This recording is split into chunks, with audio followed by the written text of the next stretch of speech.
Bismillahirrahmanirrahim. Assalamualaikum warahmatullahi wabarakatuh. Perkenalkan, nama saya Siti Nurjana. Di sini saya bersama rekan saya yang bernama Nur Hafizah akan menjelaskan serta mendemonstrasikan tentang tata cara penggunaan media pembelajaran berupa media video online untuk memenuhi tugas mata kuliah media pembelajaran Fikih MTS dan MA yang diampu oleh Bapak Muhammad Rida MPD. Langsung saja di sini saya akan menjelaskan terlebih dahulu tentang pengertian media video. Secara etimologi, video itu berasal dari kata vidi dan visum yang berarti melihat dan mempunyai penglihatan. Jadi di sini media video online itu merupakan media atau alat bantu yang digunakan untuk menyampaikan materi pembelajaran melalui video, yang mana videonya itu diakses melalui website ataupun aplikasi tertentu. Selanjutnya, video online yang akan disimak oleh peserta didik itu bisa berupa video yang dibuat langsung oleh guru ataupun video yang diambil dari aplikasi tertentu atau website tertentu, yaitu misalnya seperti YouTube. Nah, video yang diambil dari YouTube itu tidak boleh asal-asalan. Jadi sebelum mengirim video itu kepada peserta didik itu harus dilakukan pengecekan terlebih dahulu. Kemudian video yang diambil dari YouTube itu merupakan video yang berisikan materi lengkap, jelas, serta menarik. Kemudian selanjutnya di sini ada beberapa keunggulan serta kelemahan dari media video online ini. Unggulan media video online yang pertama, video itu memiliki peranan sebagai pengantar informasi guru kepada peserta didik. Yang kedua, dapat dilakukan dalam pembelajaran jarak jauh karena dapat dilakukan secara online tanpa harus adanya tatap muka. Yang ketiga, media video ini dapat diulang-ulang sehingga itu memudahkan peserta didik untuk memahami lebih jauh materi yang diajarkan. Kemudian yang keempat, video itu merupakan salah satu media pembelajaran yang menyenangkan dan tidak mudah membuat peserta didik itu merasa bosan. Yang kelima, media video itu memenuhi semua karakter belajar peserta didik, seperti karakter audio, visual maupun audio visual. Yang keenam, itu dapat meningkatkan motivasi belajar peserta didik. Terus dapat meningkatkan kemandirian peserta didik dan ketertiban peserta didik dalam proses pembelajaran. Serta media ini dapat meningkatkan pemahaman peserta didik terhadap materi pembelajaran. Yang ketujuh, dapat mempengaruhi emosi dan sikap peserta didik dalam belajar. Jadi perhatian peserta didik itu akan lebih fokus. Yang selanjutnya, kelemahan media video online ini ada 4. Yang pertama, peserta didik itu harus memiliki perangkat elektronik, yaitu bisa berupa komputer, laptop, ataupun handphone. Penggunaan perangkat elektronik ini adalah untuk mendukung pemutaran video online tersebut. Yang kedua, peserta didik itu harus memiliki kuota internet untuk mengakses video online ini. Yang ketiga, peserta didik itu harus memiliki akses internet karena tidak akan bisa dilakukan secara offline. Setidaknya siswa itu harus mendownload file video untuk dapat mengakses materi yang diberikan oleh pendidik. Terus yang terakhir, apabila peserta didik mengalami susah sinyal, maka itu akan sangat sulit untuk mengakses video online tersebut. Mungkin sampai di sini saja penjelasan dari saya. Selanjutnya akan dijelaskan oleh rekan saya, Nur Hafizah. Selanjutnya, hal-hal yang perlu dipersiapkan untuk menggunakan video online tersebut. Yang pertama, menyiapkan smartphone, laptop, atau komputer yang dapat berfungsi sebagai wadah untuk kita menyaksikan video pembelajaran secara online. Yang kedua, siapkan internet dan kuota internet. Yang ketiga, pendidik harus mampu dalam mengoperasikan dan mengakses smartphone, internet, dan aplikasi yang terkait dalam video online. Yang keempat, pendidik dapat menentukan tema dan mencari video yang sesuai dengan materi yang dibutuhkan. Yang kelima, setelah menemukan video yang sesuai, pendidik melakukan pengecekan terhadap video sebelum dikirimkan kepada peserta didik. Yang keenam, pendidik dapat mendownload video online di YouTube atau dapat juga hanya mengirimkan link YouTube ke grup WhatsApp atau Google Classroom. Yang ketujuh, link dikirimkan kepada peserta didik melalui WhatsApp atau Google Classroom. Yang kedelapan, setelah menyaksikan video tersebut, pendidik dapat memberikan feedback terhadap video tersebut serta melakukan evaluasi penugasan berdasarkan materi yang telah disampaikan pada video tersebut. Mungkin itu saja yang dapat kami sampaikan. Selanjutnya kami akan mendemonstrasikan penggunaan dari media video online. Assalamualaikum warahmatullahi wabarakatuh anak-anak. Selamat pagi. Alhamdulillah Ibu lihat semua sudah berhadir ya pada pagi hari ini. Baik, pada hari ini kita akan membahas tentang sholat 5 waktu. Nah, yang pertama Ibu akan menjelaskan dulu tentang pengertian sholat 5 waktu.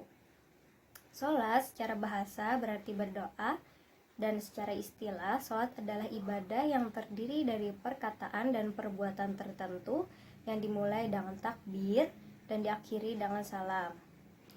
Sholat wajib disebut juga dengan sholat fardu atau sholat maktubah, yang berarti sholat yang harus dikerjakan oleh orang Islam yang telah memenuhi syarat. Sholat wajib dibagi menjadi dua macam, yaitu sholat fardu ain, yang dimana fardu ain itu maksudnya seluruh umat Islam wajib untuk menjalankannya. Dan yang kedua, sholat wajib fardu kifayah. Fardu kifayah ini maksudnya apabila salah seorang telah melaksanakannya, maka gugurlah kewajiban bagi yang lainnya. Kemudian yang kedua tentang syarat sholat. Adapun syarat sholat itu terdiri dari dua jenis, yaitu syarat syah sholat. Yang pertama, suci badan dari hadis kecil dan besar. Dari hadas besar dan kecil. Yang kedua, suci badan, pakaian, dan juga tempat dari najis. Yang ketiga, menutup aurat. Yang keempat, telah masuk ke waktu sholat. Yang kelima, menghadap kiblat. Kemudian, syarat dari wajib sholat, yaitu yang pertama, Islam. Yang kedua, balik. Yang ketiga, berakal. Yang keempat, suci dari haid dan nifas bagi perempuan. Yang kelima, telah sampai dakwah kepadanya. Dan yang keenam, terjaga atau tidak sedang tertidur. Kemudian, rukun dan syarat dari sholat, yaitu yang pertama ada niat, yang artinya menyengaja di dalam hati untuk melakukan sholat. Yang kedua, berdiri. Yang ketiga, takbiratul ihram dengan membaca Allahu Akbar. Yang keempat, membaca surah Al-Fatihah. Yang kelima, ruku dan tumaninah, yang artinya membungkuk sehingga punggung menjadi sama datar dengan leher dan kedua belah tangannya memegang lutut. Yang kelima, iktidal dengan tumaninah, yang artinya bangkit bangun dari ruku dan kembali tegak lurus. Yang ketujuh, sujud 2 kali dengan tumaninah, yaitu meletakkan kedua lutut, kedua tangan, kening dan hidung ke atas lantai. Ke-8, duduk antara 2 sujud dengan tumaninah, yang artinya bangun kembali setelah sujud, dan yang pertama untuk duduk sebentar sementara menanti sujud yang kedua. Yang ke-9, duduk untuk tasyahud akhir. Yang ke-10, membaca tasyahud akhir di waktu duduk di rakaat yang terakhir. Yang ke-11, membaca sholawat atas Nabi setelah selesai tasyahud akhir. Maka dilanjutkan pula membaca sholawat atas Nabi dan keluarganya. Yang ke-12, mengucapkan salam yang pertama. Bila setelah selesai membaca tasyahud akhir dan sholawat atas Nabi serta keluarga beliau, maka memberi salam. Yang diwajibkan hanya salam pertama. Yang ke-13 atau yang terakhir yaitu tertib, yang artinya berturut-turut menurut peraturan yang telah ditentukan. Nah, itu tadi pengertian dari Ibu tentang apa itu sholat 5 waktu, tentang syarat sah sholat, dan juga syarat wajib sholat. Kemudian untuk lebih lengkapnya, Ibu akan memberikan kepada kalian sebuah link video YouTube yang sudah Ibu share di Google Classroom, yang dimana kepada siswa semua bisa membuka Google Classroom-nya dan mengklik link yang sudah Ibu kirimkan. Di dalam link tersebut ada sebuah video pembelajaran yang dimana membahas tentang tata cara sholat. Silakan dibuka linknya dan simak videonya dengan baik ya anak-anak.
Nah, jadi itu video tentang tata cara sholat, yang dimana sholat itu wajib dikerjakan untuk seluruh umat Islam, karena sholat dalam Islam menempati kedudukan yang paling penting, dikarenakan sholat merupakan perbuatan yang pertama kali akan dihisab atau dihitung pertanggungjawabannya kelak di hari kiamat. Mungkin itu saja pembelajaran pada hari ini. Kita tutup dengan mengucapkan hamdalah alhamdulillahirobbilalamin. Wassalamualaikum warahmatullahi wabarakatuh.